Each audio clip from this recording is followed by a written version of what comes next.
Bonjour. La meilleure façon d'appréhender le progrès, selon moi, c'est de commencer un instrument de musique. Et pas n'importe quel instrument de musique. Un instrument de musique que vous n'avez jamais essayé. Pourquoi? Parce que vous partez avec une copie blanche. Et pourquoi je raconte ça? Parce que j'ai quand même l'impression que le progrès s'appuie toujours sur un socle. Et ce socle, il faut l'avoir construit. Donc quand on commence un instrument de musique, alors on peut être Mozart, hein, mais on peut démarrer un instrument de musique et doucement, soit abandonner, soit avancer, et en être très fier.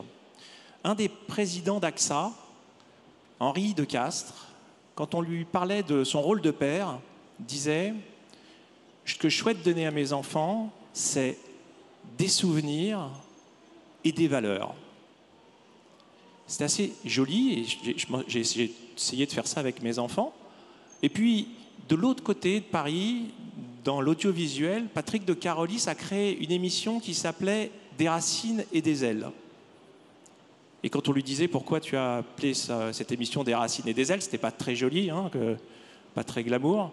Il a dit c'est ce que je voulais aussi donner à mes enfants, des racines et des ailes. Et quand on y réfléchit bien et qu'on pense à ce que la BPI fait, l'année dernière, la BPI avait proposé la fierté comme thème. Et cette année, les progrès. Et quand on réunit tout ça, et même, pardon, je rajoute, en plus, c'était pas prévu, mais j'ai écouté Axel Dumas. Axel Dumas a dit « Mon entreprise, elle est très stable. Mais quand une idée marche, on la change. » Ce qui est intéressant dans le progrès, c'est que je ne crois pas que les progrès puissent exister si vous n'avez pas un socle. Je ne crois pas que vous puissiez déployer vos ailes si vous n'avez pas de racines. Et donc, tout ça pour dire que démarrer un instrument de musique, c'est pas mal parce que c'est un test pour commencer à créer ses racines. Alors, l'instrument de musique, moi, que j'ai joué depuis assez longtemps, c'est les télécoms. J'ai commencé aux États-Unis dans une société qui s'appelle ATT et dans un laboratoire qui s'appelle les Bell Labs. Les Bell Labs, c'est assez révolutionnaire parce que c'est là où a été créé le premier transistor par Shockley. Et ces transistors, comme vous le savez, ça a donné tout ce que vous avez aujourd'hui dans la poche, vos téléphones. Et donc, du coup, je suis tombé dans les télécoms. Et un petit peu plus tard, je me suis retrouvé dans le Wi-Fi. Donc c'est un autre instrument de musique, un peu plus spécialisé, que j'ai trouvé assez intéressant. D'abord parce qu'on restait dans les chipsets. Je vous rappelle que la chipset la plus vendue dans le monde, c'est le Wi-Fi. Vous en avez dans des téléphones, vous en avez dans tout ce que vous touchez. Donc c'est vraiment une chipset importante et qui a réussi à progresser, à se réinventer au fur et à mesure des années. Et donc, en 2002, après ce voyage dans les télécoms, j'ai atterri dans un nouvel orchestre, un orchestre de Wi-Fi, et je me suis retrouvé à jouer le Wi-Fi comme instrument de musique avec des gens, des amis, des cofondateurs de ma société.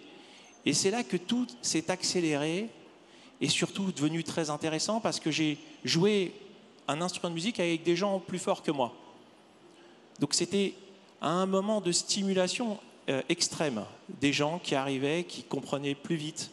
Je ne vous dis pas que au Bell Labs, je n'ai pas vu des gens très nettement supérieurs, puisqu'il y avait quand même quelques prix Nobel à chaque étage. Mais quand on a créé WeFirst, on a d'abord commencé par déployer, c'était en 2002, des réseaux Wi-Fi en posant des boîtes, hein, des access points, et puis on a commencé à créer un service correct.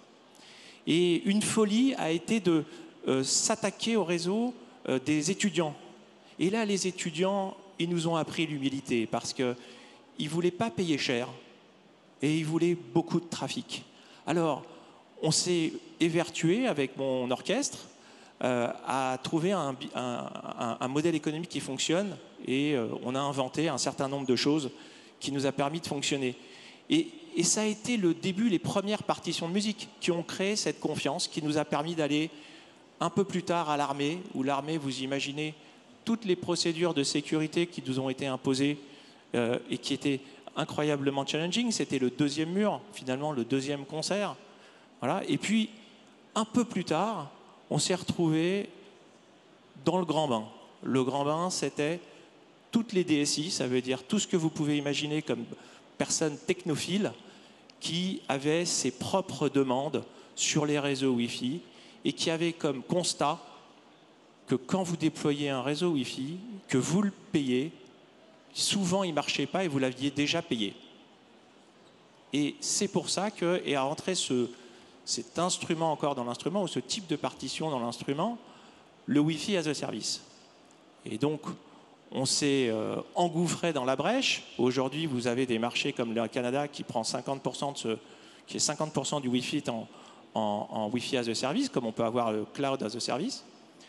Et nous, on s'est retrouvés quand même à devoir améliorer évidemment l'ingénierie, les process, et puis ce n'est pas que de la tech, c'est aussi de l'humain. Donc on a dû lancer des process très compliqués. Pour qu'une société fonctionne, il faut 3 choses. Il faut d'abord des hommes, donc des musiciens, au début, pour que ça fonctionne, mais c'est la première phase seulement. Après, il faut que le modèle économique fonctionne et que le marché fonctionne. Ça, c'est la deuxième phase. Et enfin, la dernière phase, pour que la boîte continue, il faut que cette culture soit intacte du début à la fin. Et cette culture, c'est le progrès. Je terminerai donc, vous avez peut-être reconnu Billie Jean. Je terminerai en disant que l'important, c'est pas la fonction, mais la dérivée. Et donc l'important, c'est pas où vous êtes, mais où vous serez demain. Voilà, je vais pas sortir en moonwalk, mais j'en crève d'envie. À bientôt.